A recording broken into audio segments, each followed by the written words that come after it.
Hey guys, welcome to the What's Your Block podcast. I'm here with Megan Hargrove today. Did I say your last name right, by the way? Okay, good. It can be kind of hard to say. Hargrove. Yeah, it is a pretty cool name though. Yeah, it means like a grove of bunnies. No way. Yeah. So just like hair, Hargrove. Oh my God, what's the lineage of that? I don't know. Like Irish English. Yeah. Okay, so like we said literally 2 minutes ago, I'm not going to read your bio to you. But as I was, going through your bio this past week, thinking about our conversation, these are a few things that kind of stood out to me. You're a community builder. Yeah. You're an entrepreneur. Yes. And you're the founder of the Unbuzzed Club. Mm-hmm. So I'm going to kick it over to you. What is the Unbuzzed Club in your just general thoughts? Yeah, so the Unbuzzed Club is a sober social club here in Austin. Okay. We're mainly focused on creating spaces where people can just show up as themselves, celebrate being who they are, and try new things with like-minded people. So that's like the main idea of it all. And where it's kind of at now, it's like becoming more than just a social club. It's more like a movement. Like we're sitting here showing people what happens when you show up as yourself.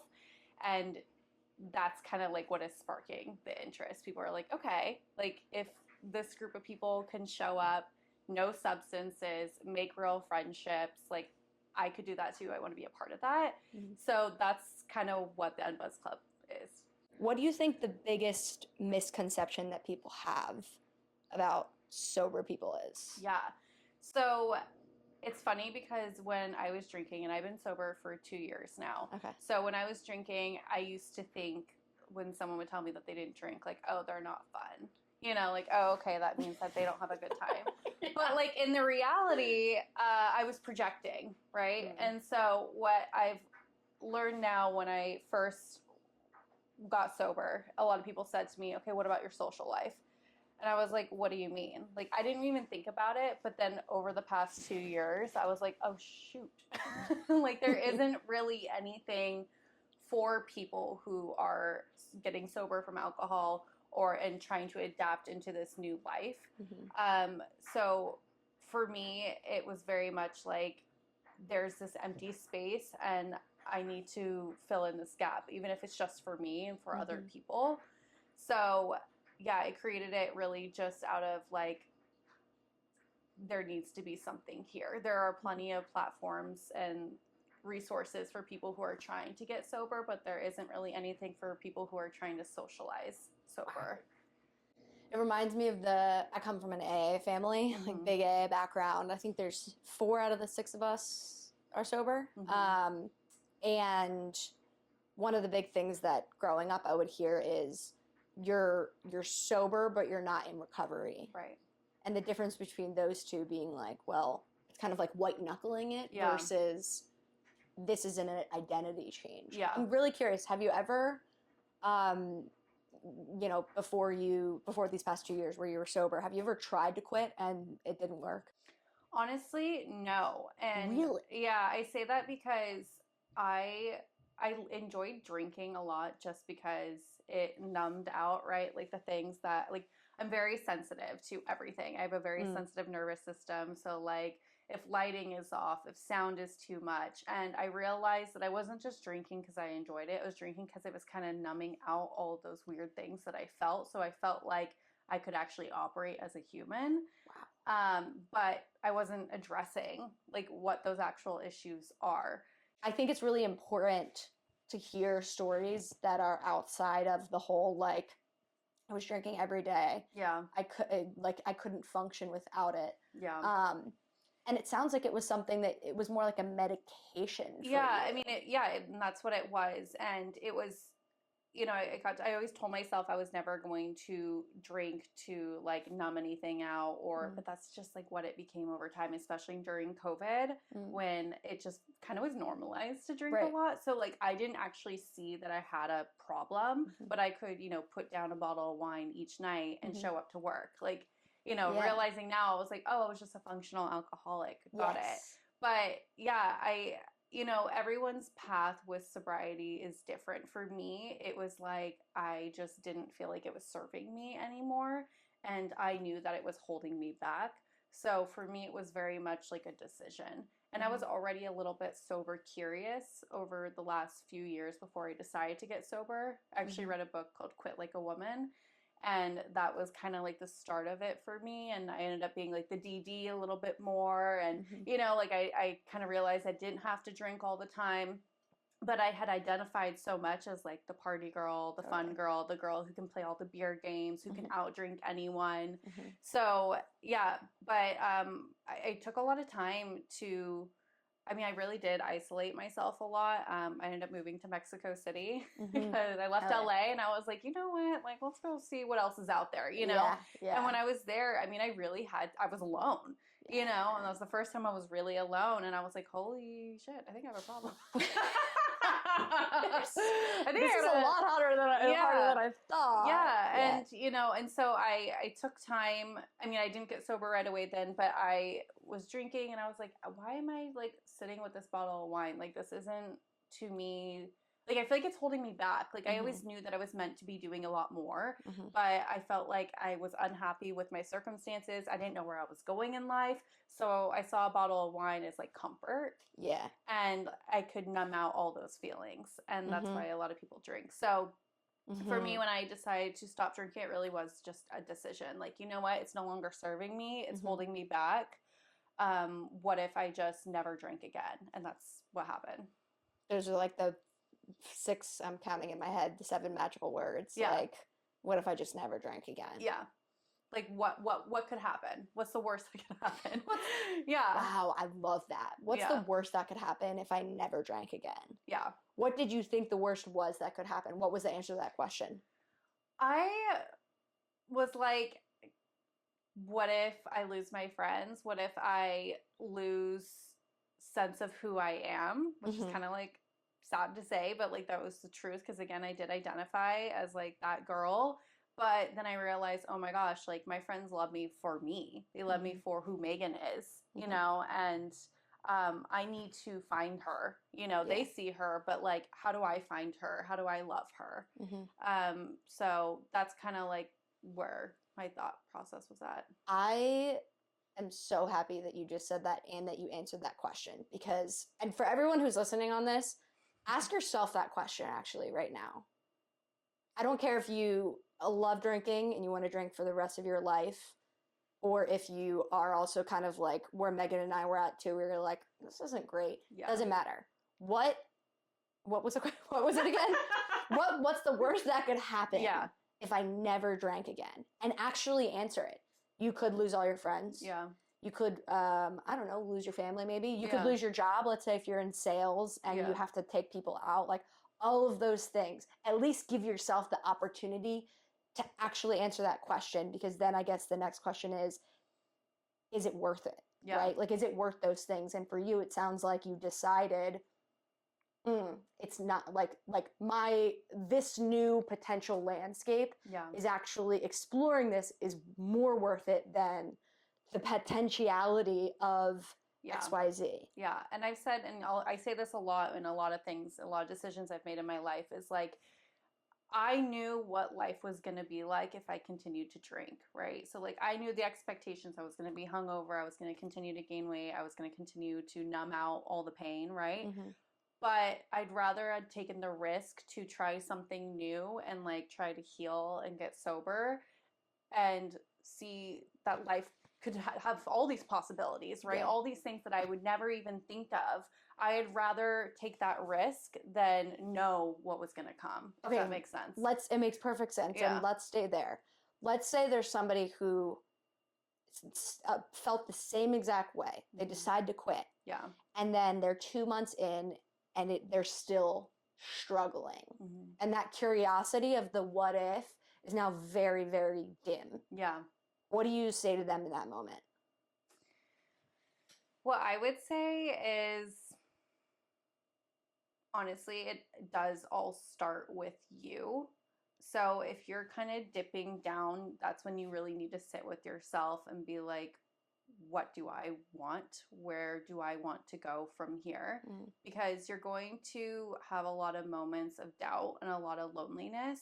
But what I have found was sitting with myself and actually like knowing myself, that's how I got through those times, because a lot of people are afraid to do that. Like I talk to a lot of friends, and you know, if they're going through something, I'm like, honestly, sit down and journal. Yeah. Like sit down. I call it self-therapy, where like I write out questions like, okay, what is my problem? I write it out. Okay, my problem is that, you know, I'm thinking about drinking again. Why do you want to drink? I want to drink because I'm going through a hard time and I don't like my job. Okay, why don't you like your job? So you literally just like kind of like write out and ask yourself those questions, and you'll be surprised what comes out. And you, at the end of it, you're like, oh, so it's because, you know, I don't feel fulfilled in my work. So like maybe I should try to find something more fulfilling. Like where could I start with that? So like I really kind of like dig down deep, and people are afraid to do that, but all it takes is just asking yourself those questions, and you can pull yourself out of it. Like, wow, there's nothing that alcohol can give you that you can't give yourself. And you know what I mean? Like people do it because they think it makes them hotter, smarter, funnier, more relaxed, but like all that is in you. Yeah. You just have to really dig down and like find yourself. That's all that this like comes down to. At least like that's how it was for me. It's so powerful what you just said. It's so powerful because I think a lot of our generation has experienced the you know, sober January, which is great. But there's this cycle of I'm going to do it, I'm going to quit, and then you quit for a month, and then you're excited, and what are all the possibilities, and you're starting to feel good.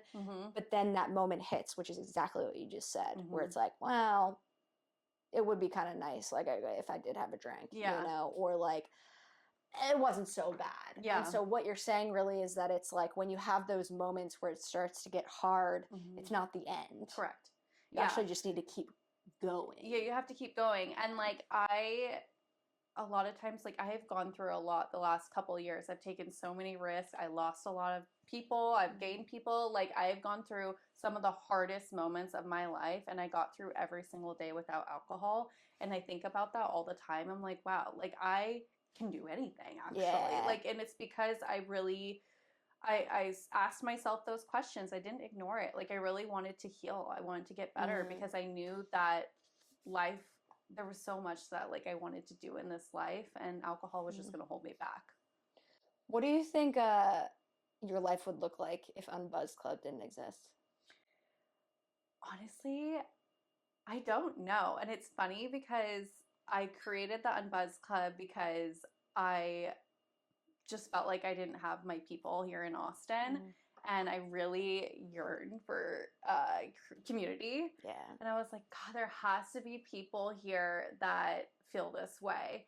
And this was in April, and I had just like left my job, my, you know, full-time corporate job. I had started another business, but I was like, I need something else to fill my time. And also like, I want to meet people.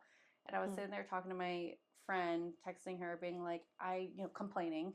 Like, I need friends, you know? Like, I know it can't just be me. Like, and she goes, why don't you make a sober social club? And I was like, oh, okay, for sure. Like, I could do that. So I, right then and there, figured out a name, made the Instagram, held myself accountable, posted it, and just said, here's the new thing. Like, I'm going to do this. And it has given me the purpose that I've always seeked. Like, you know what I mean? Like, I always knew that, like, I wanted to help people. I wanted to share my story. I wanted to talk. Like, you know, talk, share. I wanted to just, like, really be that person that people could come to. I wanted to be a guiding light.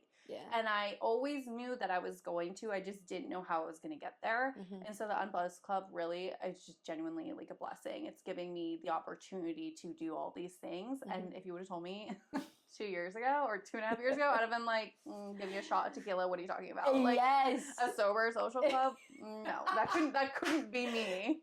Could not possibly be that couldn't be me. In what fucking world? Right? And so it's giving me so much purpose, and it's so much bigger than me. You know, it's way bigger than me. And I just feel really grateful that I decided to do this and that it's resonating with so many people.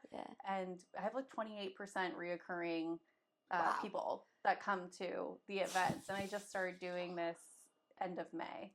Holy so shit. yeah, it's people need this. Yep. They need this bad. And like actually one of the things that people would ask me when, you know, they talked about getting sober, they're like, what about my social life? You know, we talked about that. And I would say, okay, I hear you. And that's what everyone says. What about my social life? What about like when I go on dates? Like, Yep.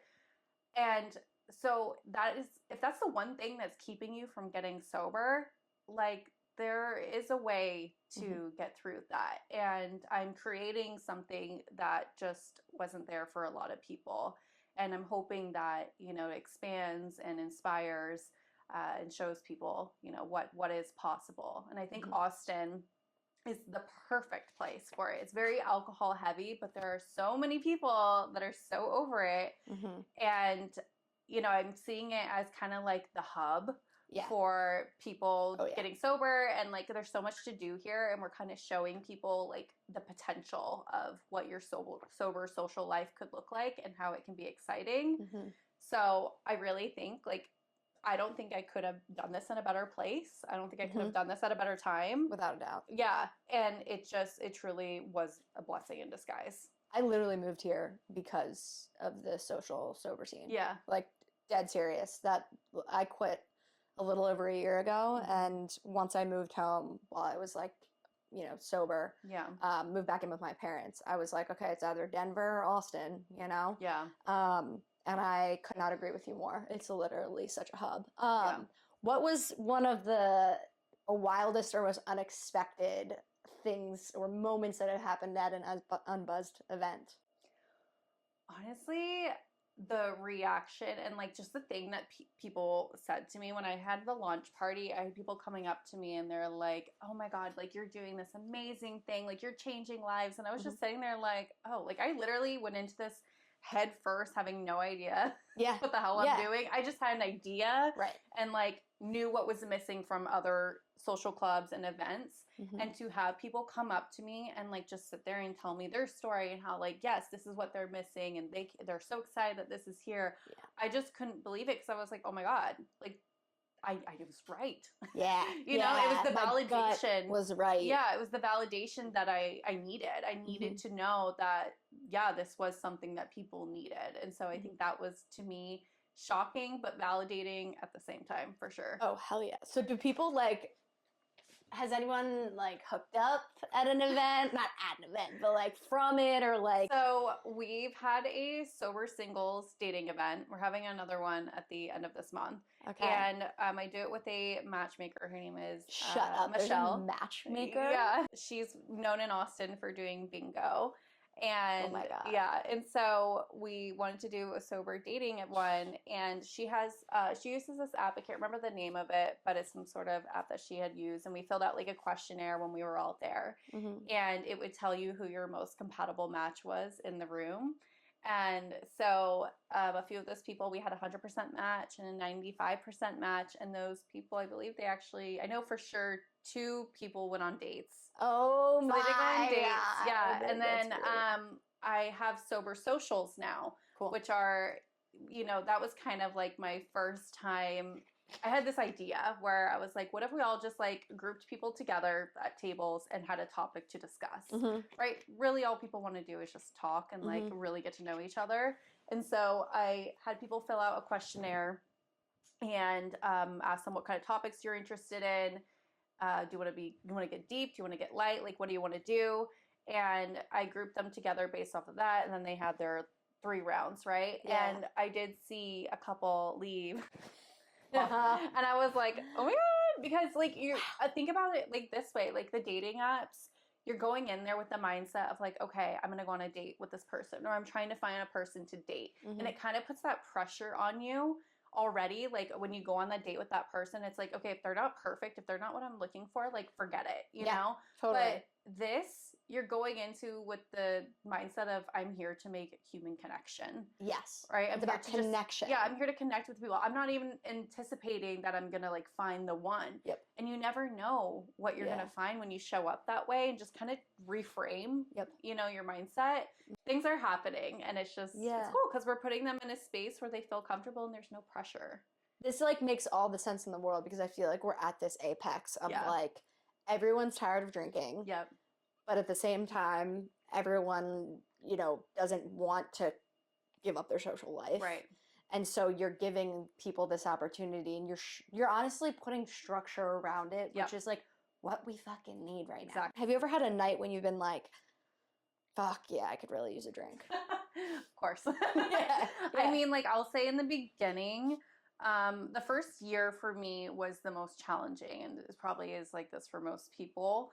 But, you have your first birthday, your first, friends out dinner, your first time bar hopping with friends trying to be sober and realizing what the hell am I doing? Actually, your first panic attack at a bar. Like, like you go your first wedding. So you go through a lot of firsts, and I was like, oh my God, I know why I like to drink so much. Yeah. Because it chilled me out. And I am just high strung, like again, sensitive nervous system.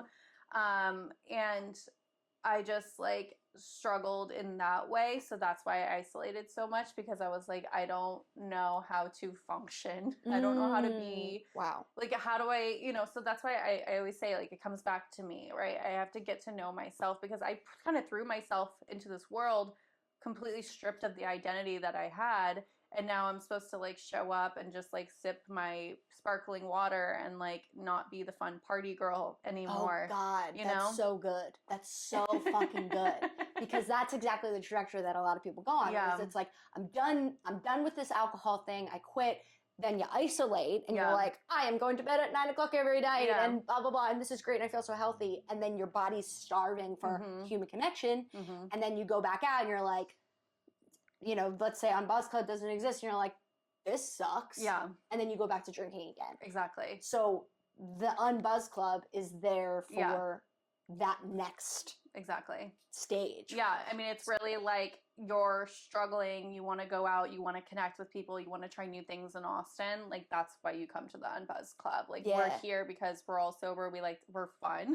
Yeah. We like to have fun. We're all people. Yeah. And like, there's what you need when you get sober, I think, from anything in general, and for just a lot of things that you go through in life, you need community. You need a support system. You need people that are there for you.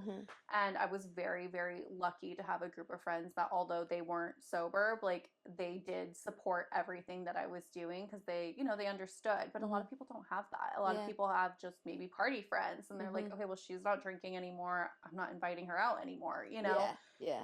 And so having community is key. And I think, I won't get into like too much about AA, because that's not like my expertise or anything, but you're with a group of people and you're with a support system, people that are there for you. And I think that's a big reason why it works. You have people to help hold you accountable.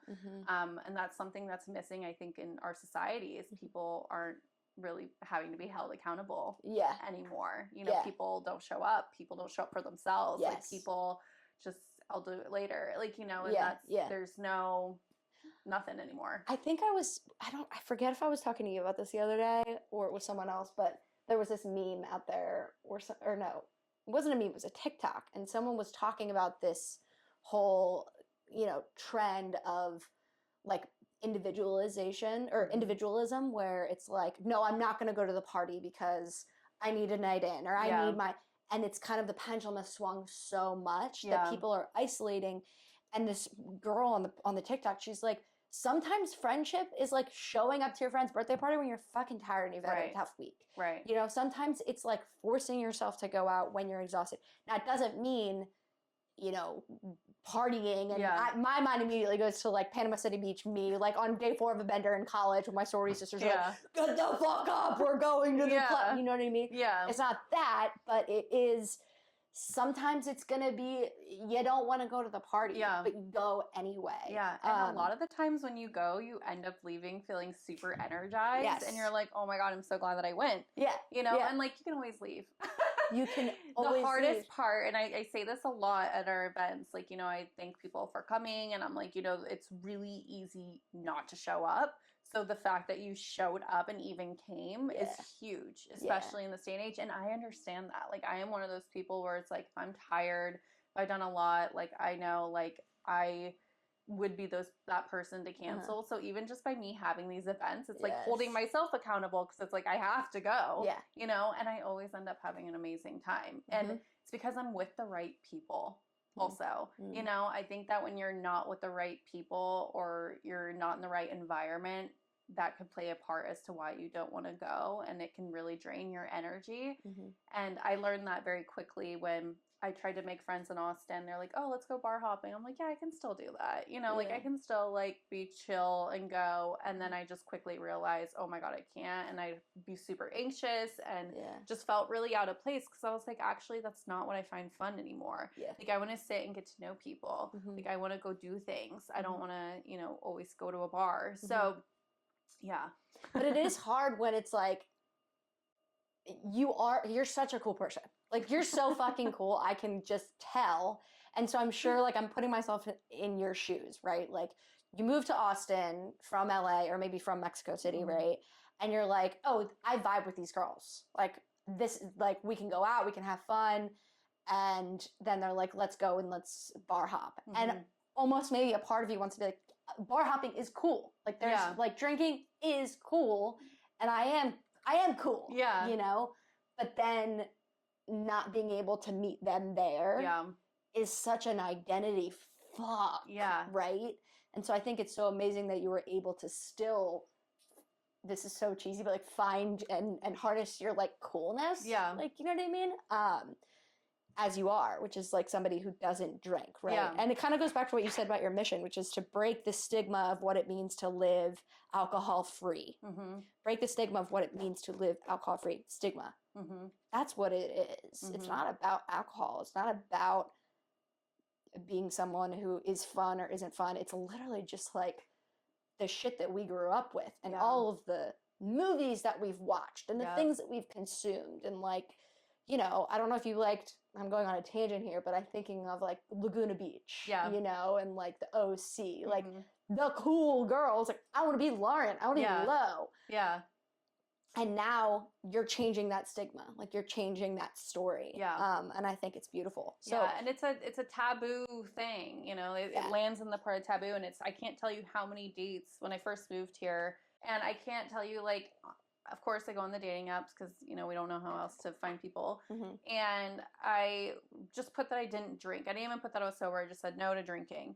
And, you know, of course, these guys be like, oh, well, let's go to a bar. And I'm like, okay, fine. Because I can still go to a bar and, like, have a mocktail and chat. And I can't tell you how many times I've gone and done that, order a mocktail, and they go, you're not drinking? No way. And I'm like, yeah, I'm not drinking. I don't drink. And they go, oh, my God. Oh, well, should we, you know, they start panicking. And I'm like, you do you.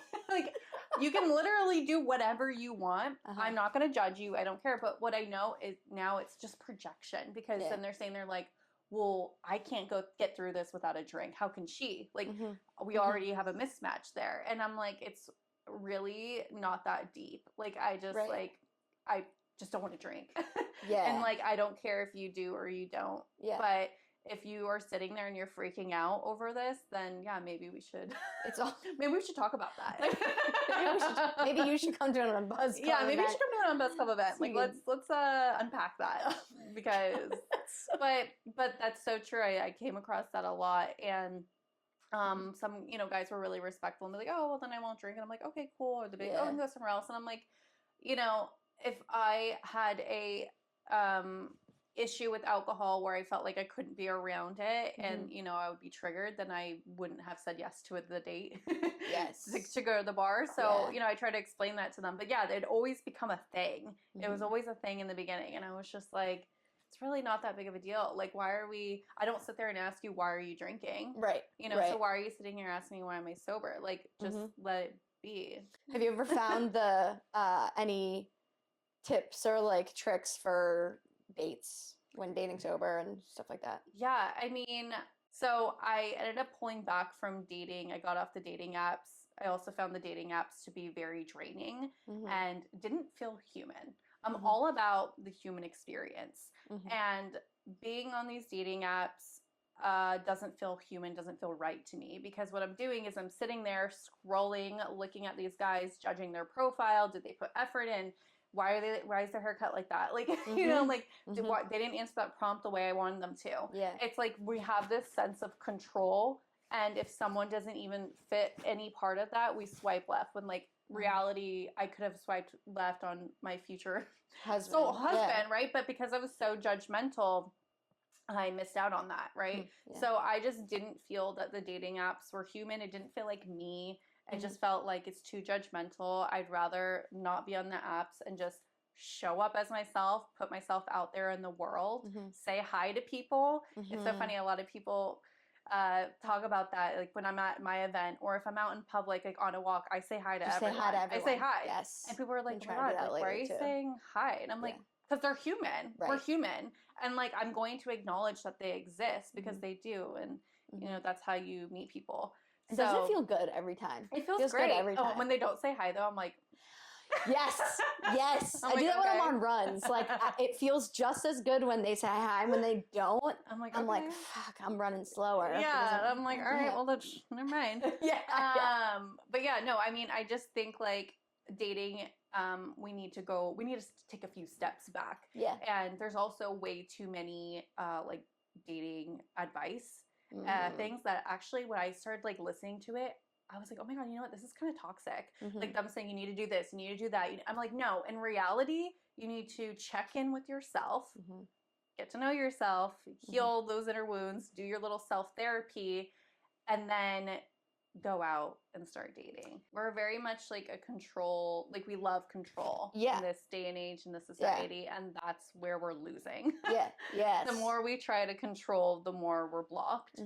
And with dating, I mean, I was like, I also stopped listening to what everyone else was saying. They're like, Megan, you need to get on the apps. Megan, why aren't you dating? I just want to see you happy. And I'm like, maybe you being in a relationship is what makes you happy. But for me, that's actually not like my life goal to be in a relationship. I would love to have a life partner, someone that can like meet me where I'm at.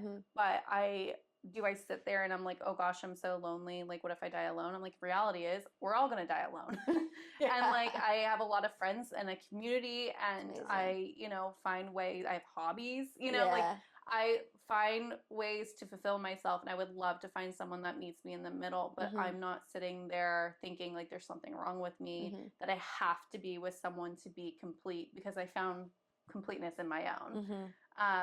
So I stopped listening to the outside noise and just focused on what does Megan want, because only Megan knows. You know, only you know what you want. And the more you listen to people, again, the more you're going to fall into like blocks, or you're going to get into things that you didn't want to get into. You're going to end up marrying the guy that you didn't want to marry, have kids with them, then things get really deep. So, you know, only you know what you need to be doing and what's right for you. So I did my best to not listen to the outside noise, write down my little questions, and I would go from there. Yeah. It sounds like you're really at peace with like your relationship status right now. Yeah. You're really like at peace with that. And I think that more than anything is very attractive. Yeah. And I think that by being so at peace with it, and by running your business and watching it grow, by law, you're going to attract a guy who sees that, and he wants to, you know, marry a woman who also is very successful and you know, whatever, sure of herself. And so like, actually, by you doing that, you're becoming more of yourself, becoming even more of a super attractor to the guy who's gonna just, you know, whatever, meet you someday and be like, oh, fucking jackpot. Yeah. And I actually need you to just keep being more of you, because I want more of that, and I love that about you, instead of, you know, you maybe like deciding I'm going to go date and I don't know. Yeah. I always run into the issue of like investing myself in art or in whatever, and then, or dating.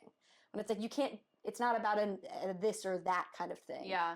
And you're exactly what you're saying. It was exactly my mindset. I was like, you know what, the more I show up, because like 2 years ago, I was freshly sober, still trying to figure out myself, figure out what I'm doing. I wouldn't have wanted to actually find my person during that time, because I wasn't ready to find the type of person that I actually want to attract, which is why I kept attracting different type of Losers. people. Yeah. Losers.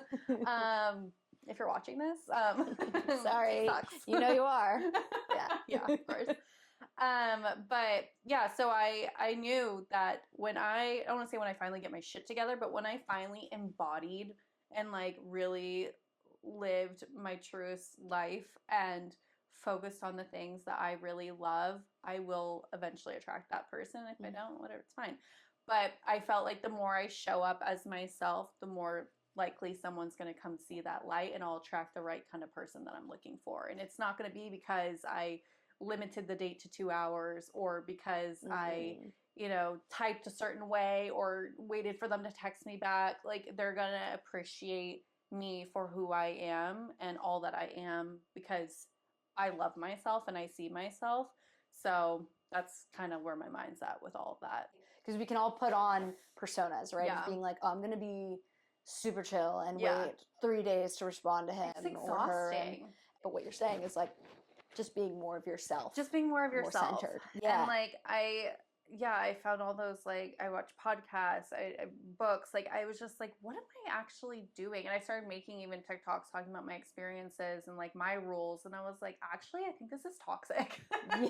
Like, low-key, this is toxic, because Yeah. like, I think what you need to do is take care of yourself, heal yourself, and then get out there, because like, if you're attracting a certain type of person, I do believe it really does start. It starts with you. Yeah. And I realized that. So I kind of was like, you know what? I'm going to walk away. Not that I'm walking away from dating, but I'm walking away from the patterns that I was falling into. And I'm going to just like kind of reevaluate. Yeah. So, everyone has things that get in their way and old patterns and stuff like that. For you right now, what's your block? My block was my fear of visibility, which we're kind of amazing. We're getting through that right now. Yeah. Honestly, I know, and I've been knowing forever that was my biggest hurdle. And it's because I'm a perfectionist. So I was afraid of not showing up as being perfect or having it together or saying the right words. I didn't go to college because I didn't want to go to college. I didn't do a lot of the things that like the typical person who has a platform may have done. And I just wanted to be taken seriously and I wanted to be respected. So I had like all these ideas, and, putting myself out there and being seen, it's really scary because everyone's going to have an opinion. And I realized that, oh my gosh, not everyone's going to like me. And that idea scared me. But then I was like, well, I'm not for everyone. What I have to say isn't going to resonate with everyone. And, the people who need to hear it are going to hear it. They're going to understand me, and they're going to see what it is that I'm trying to do. And those are the people that I care about, right? So good. The fear of visibility was huge. I always knew. I knew that I was meant to be seen, but I was really afraid to be seen, if that makes sense. It makes all the sense in the world. That like push and pull that's like the life journey, right? Like that's what makes it worthwhile. Yeah, is if you were someone who just like literally didn't care, was just like, I'll just lay it all out there, like I got no fear. It almost like wouldn't be as impactful, I think. Yeah. Also, like, I think that makes you so relatable. Like not one like or having any. Just being like nervous to be seen. Yeah. And and again, I mean, it comes back to like the not being perfect thing. And I think, we talked about this earlier, more people need imperfection. Like they need people who are authentic and reals and they can relate to that. And I was like, oh my gosh, I am that person. Like my story is, but it's relatable and I'm not afraid to talk about it. I'm not afraid to talk about, again, the taboo topics. And I've been told I'm often the person that says the thing that everyone's thinking, but nobody says out loud. I love that. And, it's not that I try to be that person. It's just like, I'm pretty direct and I'm no bullshit. I'm really nice, but like also like, why aren't we talking about that? Like, you know what I mean? Like, why is nobody talking about the fact that nobody wants to drink again? Yeah. Or, why are we being weird? Like I can't help but like feel like, so yeah. Amazing. Okay. So we're going to wrap this up. But I have a few closing, like quick this or that. For you. Okay. Mocktail or NA beer? Oh, I like NA beers better. Dream guest at an Unbuzzed event. Oh, dream guest. Honestly, I love Nikki Glaser. Fuck yeah. Yeah, just because comedy. She likes Taylor Swift. I like Taylor Swift. Like, Fuck yeah. she's sober. She'd be a great addition to the club. Oh, incredible. Entertainment. First thing you do when you're anxious? Take a take a hydroxyzine. Oh my god, I'm a hydroxyzine girl too. Really? Yes. Beta blocker. Oh my god, that's so funny. well, Wait, is that a beta blocker? So, well, hang on. So, the hydroxyzine is for anxiety. Yes. And I mainly do that if I have trouble sleeping at night, if I Same. have like those thoughts, you know? Yep. But propranolol, that's a beta blocker. And so I take that, I took it today because it helps me with anxiety and I have physical symptoms. So, it kind of tunes out everything. So, you know, I talked about I'm sensitive to lights and stuff. Yeah. And like, so like if I wouldn't have taken this, I might have been like a little like fidgety and stuff, but it kind of takes all that away and I'm really able to just be me and focus. Oh my god, that's great. So highly recommend. Yes. But a lot of public speakers take it. A lot of people in meetings, like a lot of people take it because it just kind of drowns out those physical symptoms that you get. So, in reality, that's what I that's right. That's what I take. But besides that, I mean, I do meditate a lot. Great. Mike, I think his name is Michael Seeley on YouTube. Love his videos. Do you watch fucking love his stuff. The floating relaxation. Yes. So my favorite one is Meet Your Higher Self. Will get me out in 20 minutes, and that's the problem with meditation is I fall asleep, and I'm like, I'm never gonna meet my higher self because I just fall asleep. Oh my god! Yeah, so I meditate. I have my little crystals. I have a crystal in my pocket right now. I just like really, I sit with myself a lot. Like I love being alone. Like I love being involved in you know life and people, but I also really love my alone time. And reading, journaling, even just sitting. Just sitting in silence, which some people think is crazy, but I'm like, it works for me. Like I fix pretty much everything just by in my head. Yeah. And so like any issue I'm having or something I'm going through, I can just literally sit there and talk myself through it. Yeah. Yeah. So yeah, I do those things, but like if I'm going out somewhere, if I know I have to do public speaking and maybe I'm feeling a little on edge and I just like need something to help, that's when I'll take like a hydroxyzine or propranolol.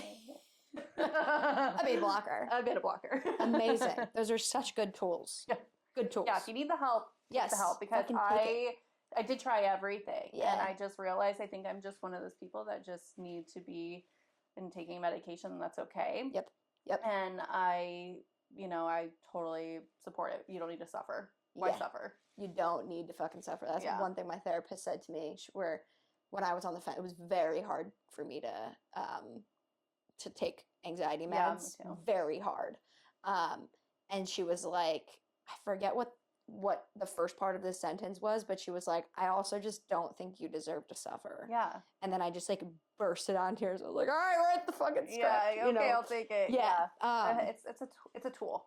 It's a tool. Yeah. Makes you more of yourself. Yeah, exactly. I think. Okay. Astrology sign that's the best hype friend for you. I love my Pisces.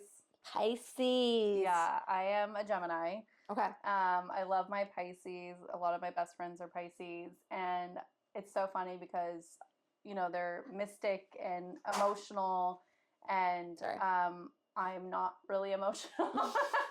Like I'm very empathetic and stuff, but like they could sit there and tell me something and just start sobbing. And I'm just like, And like, I love that because I love that they feel so much and so deeply. Yeah. And I'm just like, I want that. Like, I love this. So I honor that. And so I love a Pisces.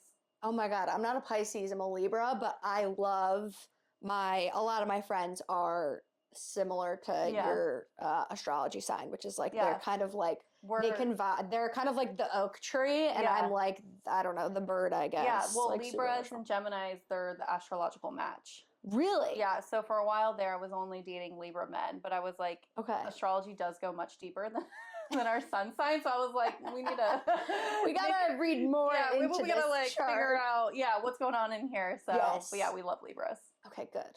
You are my astrological match. Oh my God. Technically. Done. That makes No sense. wonder it's so 2 easy to air fucking signs. talk. Yeah, it makes sense. Oh, I forget. I always forget that I'm an air sign. I always think I'm a water sign. I don't You're know air why. girl. Airy. Yeah. I vibe with that. Okay, best TV show to binge. Sex in the City. You would. Yeah. You would. Who do you think I my am? sister. Yeah. Which character am I? God, I don't even know. Yeah. I'm sorry. I know there's a Honestly, Carrie and there's a a Michelle or something. I'm so. Okay, there's Carrie, Miranda, No, Samantha, Miranda. and Charlotte. Mhm. I think I'm probably more like Samantha. Okay. Just because she's a badass, she gives it to people straight, and she's hot. Just kidding.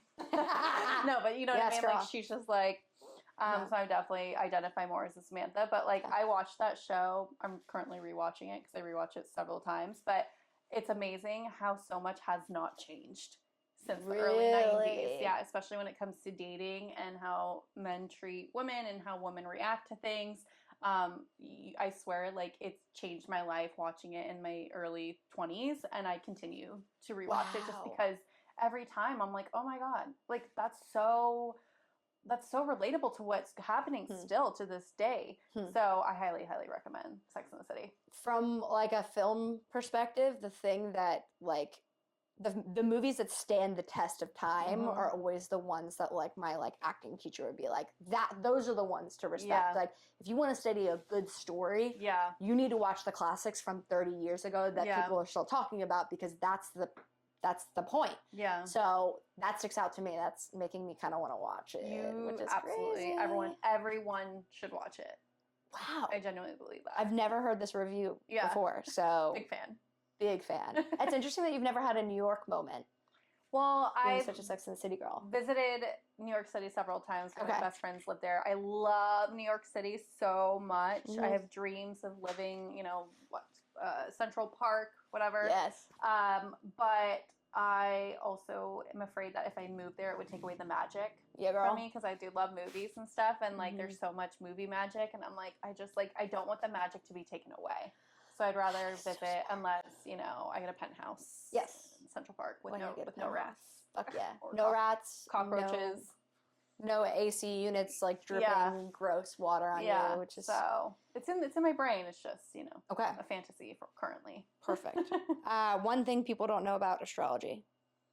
How life-changing it is, and how, to me, I see it as a tool it's a map. It's a map.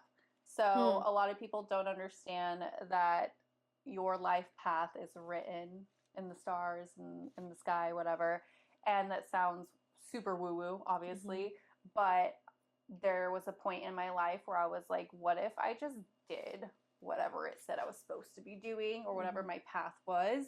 And what if I just followed that? Again, what's the worst thing that can happen? I'm already lost. Kind of like, a lot of people get into religion, right? They read the Bible. It's like a lot of people need something to believe in. Yeah.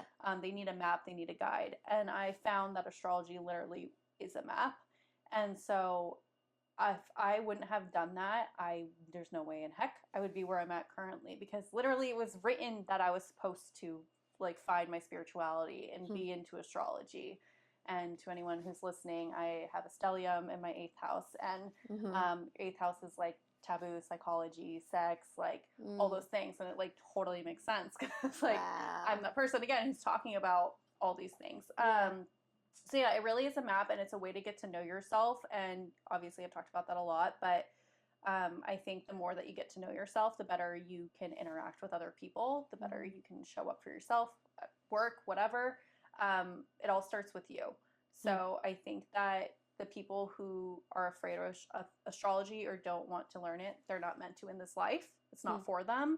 But the people who are a little interested, take a look. Like, I think that you find it at the time that you're supposed to. And it's really there to guide you.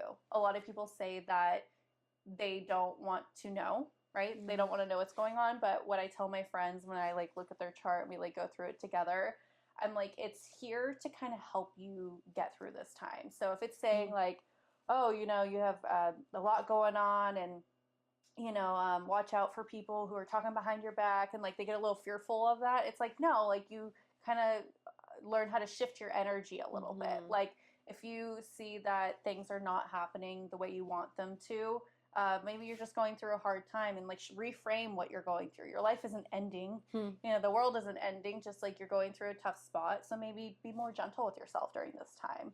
Take care of yourself. Slow down a little bit during this time. So that's how I use it. I use it as a tool to guide me through. And yeah. I think that there are two ways that I want to take this, but I'll go with the first one, which is like, I see you doing similarly with what you're doing about the stigma around sobriety with astrology. Yeah. And I also think similarly, like we're in an apex of nobody really wants to drink again, or people are curious about sober, and there's a need for it, and you're creating it with a lot of people are moving away from the church, but still craving that something higher power with, well, I'll give you something. Because I've never heard, I'm not into astrology. I've never heard someone say it like that. And I do think that no matter what it is, whether it's Buddhism, Hinduism, like Catholicism, whatever it is, people do crave structure and patterns and like a higher power. And there's a shit ton of stigma around astrology. Well, I think because it's scary. People are afraid of it. And also, like, it's been around for thousands and thousands and thousands of years, and people have been using it. I think if you hear this a lot, it's the J.P. Morgan. He says millionaires don't use astrology, billionaires do. A lot of famous people, wealthy people, use astrology because it tells you when to make certain moves. There's so many different tools. It's so layered and complex. And I use it really just as, it's just a hobby for me. But every single night I will look at it and I'll learn something new.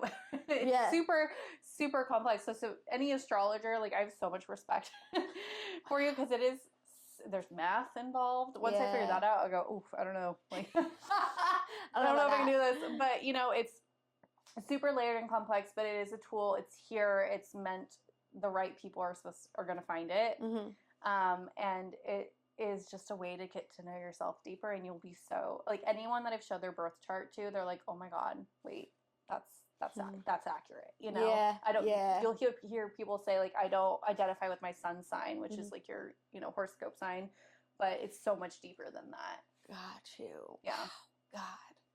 Okay, we're gonna have to have a follow-up conversation about that, because it's really fascinating. It sounds like there's a lot to it, and I love that you called it a hobby. It sort of takes the pressure away from it.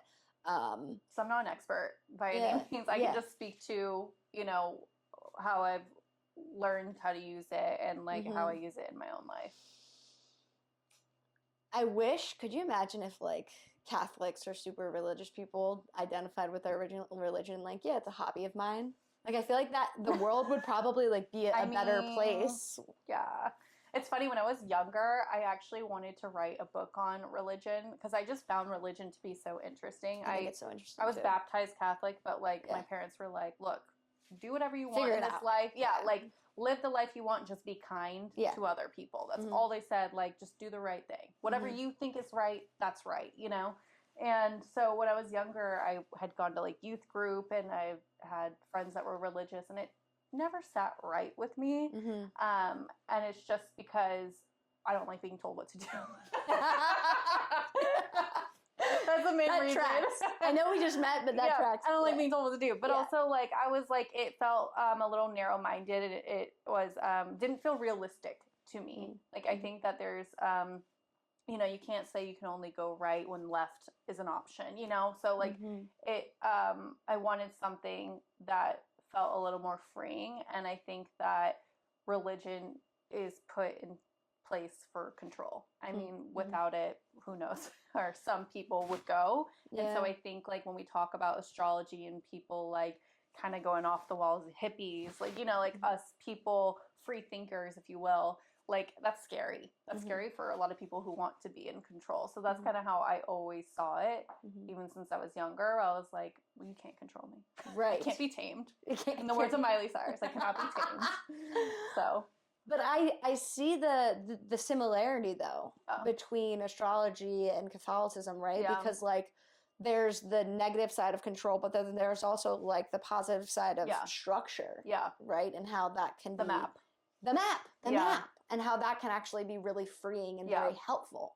So that too, in like connecting those two, I don't know, for some reason it just like, it gives me hope for people that maybe for some people Catholicism is like right for them and it works for them. It's like, that's great, because at the bottom of it, it's like, well, that's a can of worms. Actually, I'm going to back it up a little bit. I am going to keep this in here, but what you're saying is powerful, because I think you have had the freedom to be able to find something that feels right for you. Yeah. And that really is kind of the through line between all of this, which is like sobriety, sober curious, want to go socialize without alcohol, want to find out, you know, how to best live your life, whether it's the tools of hydroxyzine or a beta blocker or, you know, journaling or just getting on a fucking podcast when you're scared to be visible. Like, it's all about just finding what works best for you. And I think you're such an embodiment of that. It's